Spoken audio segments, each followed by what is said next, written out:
दादी सास। रेवती अपनी सास के साथ सीलमपुर में रहती थी। रेवती के बेटे गगन की शादी कुछ ही दिनों पहले निधि नाम की लड़की से होती है। निधि एक दिन अपने पति गगन के साथ जा रही होती है। तभी वहां उसकी सास रेवती आ जाती है। रेवती देखती है कि निधि ने सर पे पल्लू नहीं रखा होता है। अरे ओ बहू, तुमने क्या ठेका लिया है हमारी इज्जत नीलाम करने का, जो बिना घूंघट के चले जा रही हो बाहर? मम्मी जी, आज के जमाने में कौन घूंघट करता है? बहू, ज्यादा बहस मत करो, समझी? चुपचाप घूंघट करो। मम्मी जी, घूंघट में मुझे कुछ नहीं दिखेगा, कैसे चलूंगी मैं? कितनी परेशानी होगी। ओहो, बहाने तो देखो महारानी के।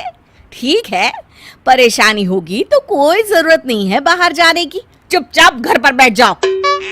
तभी वहां रेवती की सास आ जाती है। अरे क्या शोर मचा रखा है सुबह से रेवती?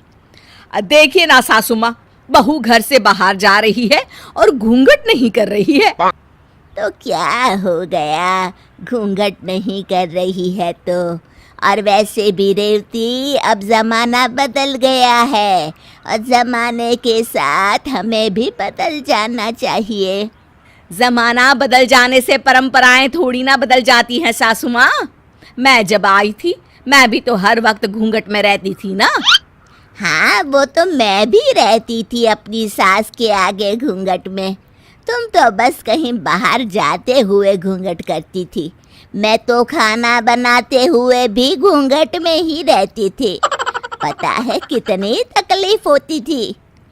पर सासू माँ, पर कुछ नहीं। निधि बहू, तुम जाओ, ये घूंघट करने की जरूरत नहीं है। धन्यवाद दादी सासू माँ। एक दिन निधि, गगन और उसके पिताजी ताश साथ में खेल रहे होते हैं। तभी वहां रेवती आ जाती है। ये क्या, आप सबको शर्म लिहाज है कि नहीं? आप तो निधि के ससुर हैं और उसके साथ ताश खेल रहे हैं, और तुम निधि, तुम्हें कोई शर्म लिहाज है ही नहीं? तुम क्या बच्ची हो कि तुम्हें ये भी समझाना पड़ेगा? मुझे माफ कर दीजिए मम्मी जी। चलो जाओ अपने कमरे में। एक मिनट, कोई कहीं नहीं जाएगा बहू। पर सासू माँ, ये कोई अच्छी बात तो नहीं है ना? क्यों, क्या खराबी है? अगर पूरा परिवार मिलकर हंसी ठिठोली करता है तो मैं तो कहती हूँ कि तुम भी आ जाओ और खेलो हमारे साथ। नहीं, मुझे नहीं आना। रेवती वहां से नाराज होकर चली जाती है। वो मन में सोचती है, ये सासू माँ तो मुझे सास बनने ही नहीं देगी। ऐसे तो निधि मेरी इज्जत कभी नहीं करेगी। रेवती अपनी सास के पास जाती है। सासू माँ, आप तो मुझे सास बनने ही नहीं दे रही हैं। आपको ही अगर सारे फैसले लेने हैं तो बहू तो मेरी इज्जत कभी नहीं करेगी।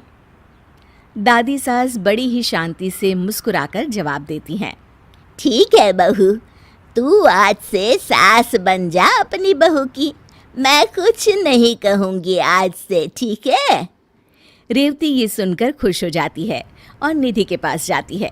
सुनो बहू, आज से तुम्हें नौकरी पर जाने की कोई जरूरत नहीं है। पर मम्मी जी, दादी सास ने तो कहा था कि... तुम्हारी सास मैं हूँ बहू, तो तुम वो मानो जो मैं कह रही हूँ, समझी? कोई जरूरत नहीं है कल से काम पर जाने की। रेवती वहां से चली जाती है और निधि ये सुनकर दुखी हो जाती है। दादी सास ये सब देख रही होती है और उन्हें एक तरकीब सूझती है। रेवती बहू, कहाँ जा रही हो? सासू माँ, वो महिला अध्यक्षा की मीटिंग में जा रही हूँ। कोई जरूरत नहीं है जाने की। पर क्यों सासू माँ? मैं तो महिला अध्यक्ष की सदस्य हूँ और मेरा जाना बहुत जरूरी है। हाँ, पर मैं तुम्हारी सास हूँ और मैंने कह दिया ना कि कहीं नहीं जाओगी तुम। नाम हटवा लो महिला अध्यक्षा से अपना। हाँ, ये सासू माँ को क्या हो गया है? आज तक इन्होंने मुझसे कभी इस तरह से बात नहीं की। दादी सास वहां से चली जाती हैं और रेवती भी उदास होकर अपने कमरे में चली जाती है। शाम को रेवती और निधि खाना पका रही होती है। तभी क्या बन रहा है आज खाने में? सासू माँ, आज हम दाल चावल बना रहे हैं। बस दाल चावल? आज दाल चावल नहीं पकेंगे। आज तुम घिया के कोफ्ते और साथ में भिंडी की सब्जी और गरम गरम रोटी बनाओ। अरे लेकिन सासू माँ, दाल तो मैंने चढ़ा दी है। तो दाल वापस उतारी भी तो जा सकती है ना बहू। हमारे यहाँ किसी चीज की कमी है क्या जो सिर्फ दाल चावल बन रहे हैं? तुम भी ना रेवती काम चोर हो गई हो बिल्कुल। सासू माँ, आपने मुझे कामचोर बोला? रेवती के आंख में आंसू आ जाते हैं। हाँ बोला कामचोर, तो इसमें झूठ क्या बोला? लो अब आंसू बहाकर पति से शिकायत करेंगी महारानी। रेवती रोते हुए अपने कमरे में चली जाती है। सुनिए जी, आप सासू माँ से बात कीजिए, पता नहीं उन्हें क्या हो गया है। मेरी बहू के सामने मेरी आज उन्होंने इतनी बेइज्जती की है, क्या बताओ। तभी वहां दादी सास आ जाती हैं और मुस्कुराकर फिर नाटक करने लग जाती हैं।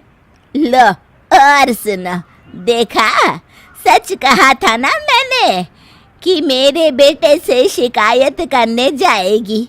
हे भगवान, मेरी तो किस्मत ही खराब है।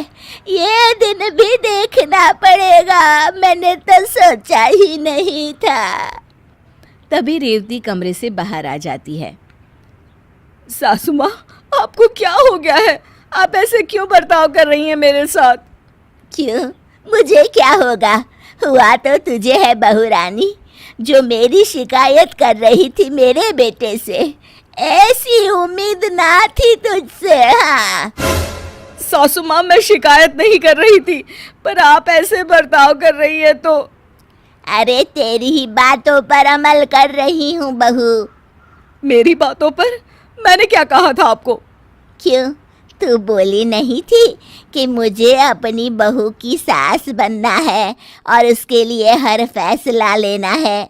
तो मैंने सोचा मैं भी अपनी बहू की सास बन जाऊं और उसके लिए फैसले लेना शुरू कर दूं। रेवती को अपनी बात याद आती है और उसे अपनी गलती का एहसास होता है।